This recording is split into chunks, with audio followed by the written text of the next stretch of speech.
ओम शांति। 5 जून 2023 की मधुर महावाक्य।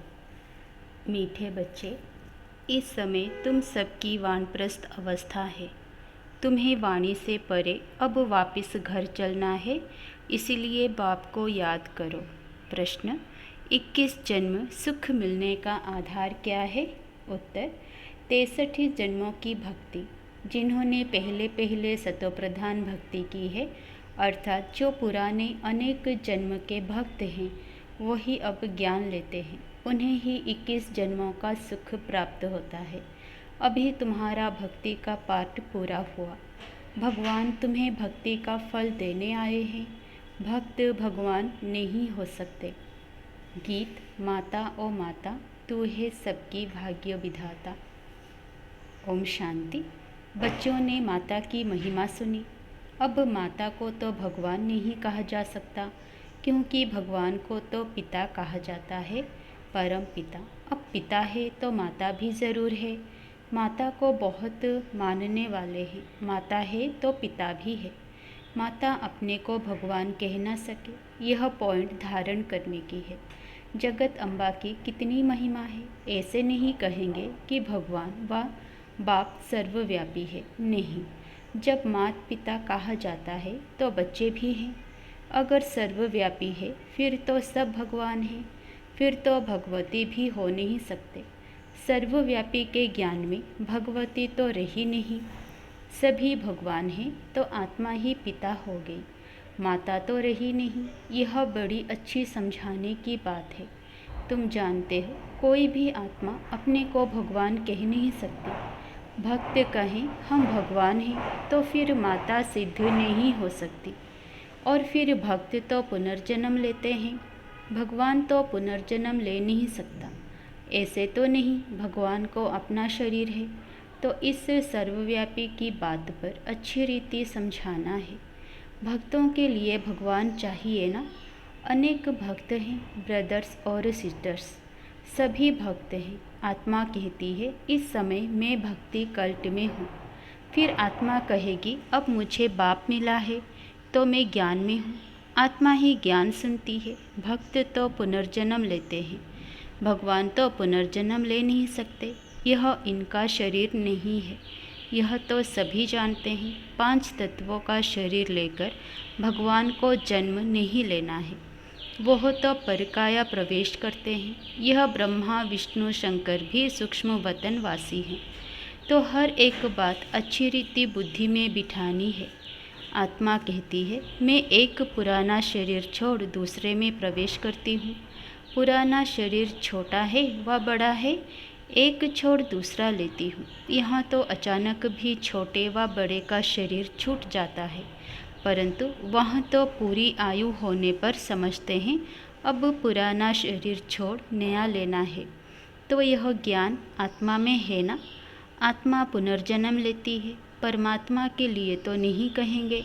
ब्रह्मा विष्णु शंकर को भी परमात्मा नहीं कहेंगे, वे भी सूक्ष्म वतनवासी हैं। बाबा तो मूल वतनवासी हैं। और कोई नहीं समझते कि परमात्मा मूल वतन निर्वाण धाम में रहने वाले हैं। निर्वाण धाम अर्थात वह वाणी से परे धाम है, इसलिए वानप्रस्थ नाम पड़ा है। वाणी से परे अवस्था में जाने के लिए 60 वर्ष की उम्र के बाद जब बूढ़े होते हैं तो वानप्रस्थ लेते हैं। यहाँ तो तुम छोटे बड़े सब समझते हो कि हम वानप्रस्थी हैं। आत्मा कहती है मुझे वाणी से परे स्थान में जाना है। आत्मा को मेल कहा जाता है। जब शरीर में आती है तब आत्मा कहती है इस समय मुझे मेल अथवा फीमेल का तन मिला है। तो आत्मा को अब वानप्रस्थ में जाने का पुरुषार्थ करना है।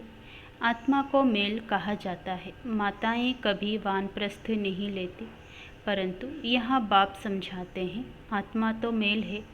तुम सभी आत्माओं की वानप्रस्थ अवस्था है। अब सबको वापस जाना है।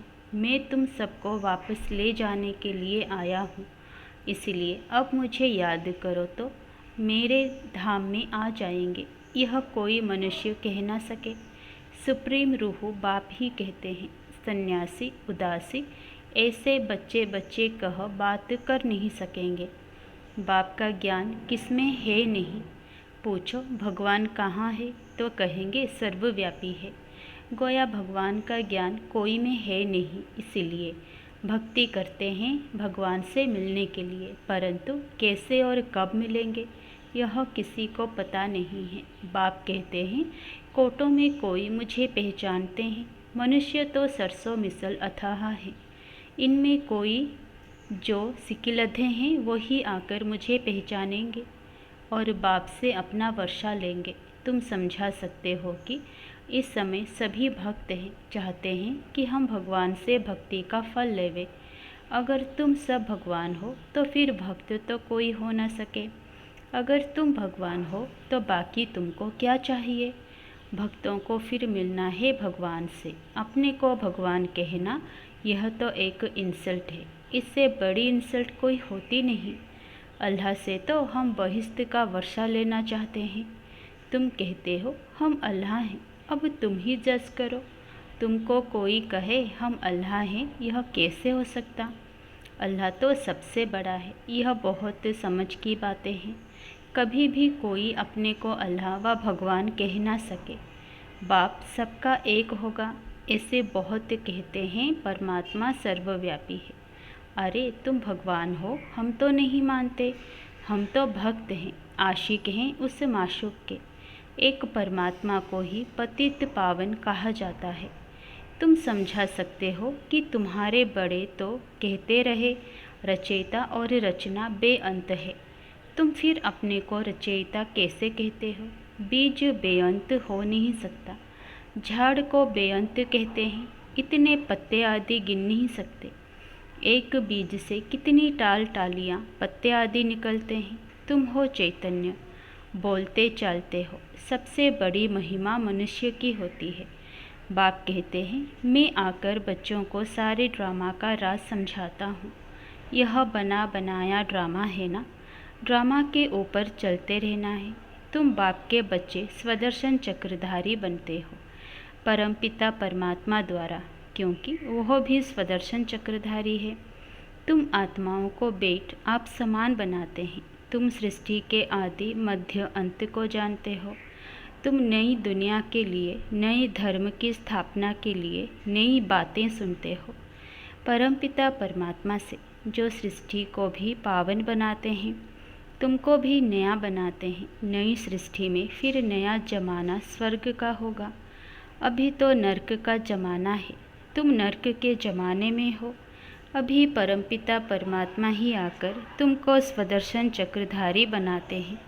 यह हर एक बातें नई है, धारण करने लायक है, परंतु धारण सभी को नहीं होती। धारणा होने से खुशी का नशा रहता है। गृहस्थ व्यवहार में रहते इसी नशे में रहना है। स्त्री अथवा पुरुष हर एक को स्वदर्शन चक्रधारी यहाँ ही बनना है। बाकी भुजाएं तो हर एक को दो ही है। मनुष्य जो 84 जन्म लेते हैं उनको 4 भुजाएं तो हो नहीं सकती। तुम ऐसे कभी नहीं सुनेंगे कि शंकर को 100 या 1000 भुजाएं हैं। ब्रह्मा को भुजाएं दिखाई है। 4 भुजा वाले ब्रह्मा के पास गया, 1000 भुजा वाले पास गया। ब्रह्मा की संतान वृद्धि को पाते रहते हैं, तो कितनी भुजाएं हो जाएंगी। प्रजापिता है ना, सृष्टि रची है तो बराबर बाहें हैं। बाकी मनुष्य कोई 4-6 भुजा वाले होते नहीं है। सूक्ष्म वतन में तो कुछ है नहीं। यह सब बाप बेट समझाते हैं, कहते हैं इसने व दादा ने भी बहुत शास्त्र पढ़े, गुरु किए हैं। वह है भक्ति मार्ग। तुम्हारा भक्ति का पाठ पूरा हुआ। तुम ऑलराउंडर हो। शुरू से लेकर तुमने सबसे जास्ती भक्ति की है। भक्त तो इस समय बहुत हैं, तुम तो थोड़े बच्चे हो। बाबा कहते हैं मैं तुमको साक्षात्कार कराता हूँ। कई भक्त याद करते हैं, उनको भी साक्षात्कार कराता हूँ। तुमने ही सत्व प्रधान भक्ति की है तो ज़रूर तुमने ही जास्ती जन्म लिए हैं। 63 जन्म तुमने भक्ति की है, उसकी एवज में 21 जन्म तुमको सुख मिलता है। कितनी समझने की बातें हैं, इसीलिए नए जो आते हैं उनसे फॉर्म भराया जाता है।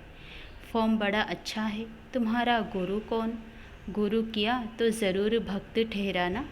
तुम ही भगवान हो तो गुरु क्यों किया? भगवान भगवान को गुरु कैसे बनाएगा? भक्त भगवान से मिलने लिए गुरु करेंगे। तुम भगवान खुद ही हो, बाकी गुरु से क्या बनेंगे? बड़ा युक्ति से, रमजबाजी से समझाना है। रोज़ नई नई बातें समझाते हैं। मल्ल युद्ध में बड़ा युक्ति से लड़ते हैं। कहाँ से फलाने को अंगूरी लगाऊं, तीर मारूं? मनुष्यों ने आदिदेव ब्रह्मा को महावीर कह मूंझा दिया है। कोई महावीर को हनुमान कहते, क्योंकि हनुमान ने महावीरता दिखाई है।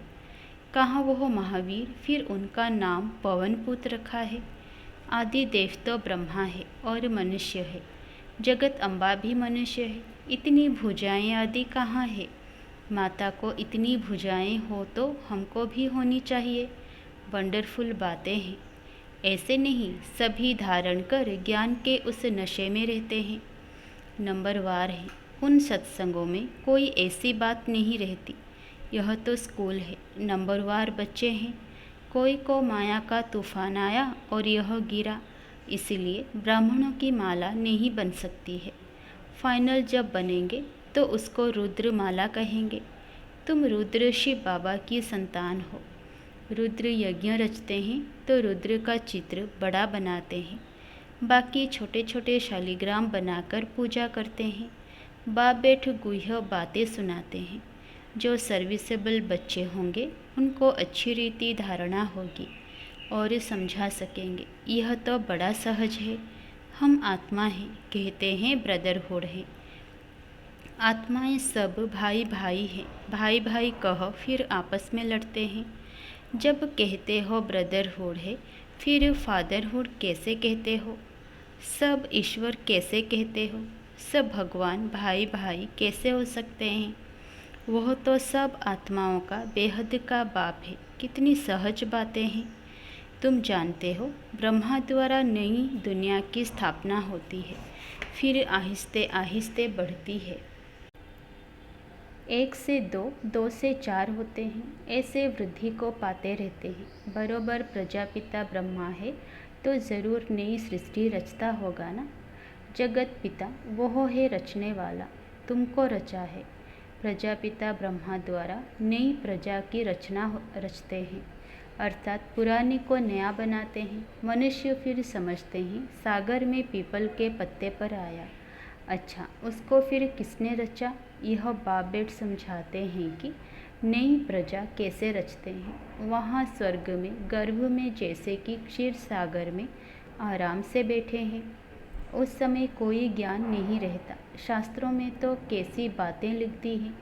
प्रलय भी बड़ी और छोटी दिखाते हैं। वह कहते हैं प्रलय होती है, बाप कहते हैं प्रलय कभी होती नहीं। मैं आता हूँ ब्रह्मा द्वारा भारत को पतित से पावन बनाने। पतित दुनिया में मुझे आना पड़ता है। तुम जानते हो, कल्प कल्प हम बच्चे बाप द्वारा भारत को पतित से पावन बनाते हैं। एक एक को भूं भूं करते हैं। सब विकारी पतित है। बाप है पतित पावन, उन द्वारा हम भी खुदाई खिदमतगार बनते हैं। हम भी पावन बनते हैं और बनाते हैं। अच्छा, माता पिता बाप दादा का मीठे मीठे सिकिलधे बच्चों प्रति याद प्यार और गुड मॉर्निंग। रूहानी बाप की रूहानी बच्चों को नमस्ते। धारणा के लिए मुख्य सार। पहला, इस बने बनाए ड्रामा पर चलते रहना है। ज्ञान का स्मरण कर स्वदर्शन चक्रधारी बनना है। सदा खुशी में रहना है। नंबर 2, भक्तों को भगवान का सत्य परिचय देना है। भटकने से छुड़ाना है। ब्रह्मा की मददगार भुजा बन खुदाई खिदमतगार बनना है। वरदान, अपने शुभ भावना के संकल्प से हर आत्मा में उत्साह भरने वाले सच्चे सेवाधारी भवो। आप बच्चों की शुभ भावना है कि हर आत्मा बाप से प्राप्ति की अंजलि ले लेवे। इसी शुभ भावना का फल उन आत्माओं को अनुभव करने का बल मिलता है। शुभ भावना के संकल्प में बहुत बड़ी शक्ति है। जो चारों ओर के वातावरण को बदल देती है। तो सच्चे सेवाधारी वो हैं जो स्वयं भी उत्साह में रहते हैं और सेवा भी उत्साह से करते हैं और अन्य आत्माओं में भी बाप के परिचय द्वारा उत्साह भरते हैं। उत्साह ऐसी चीज़ है जो उसके आगे परिस्थिति कुछ भी नहीं है। वह वार करने के बजाय बलिहार हो जाती है। स्लोगन: बाप दादा से अटूट प्यार हो तो ईश्वरीय मर्यादाओं पर चलना सहज अनुभव करेंगे। अच्छा, ओम शांति।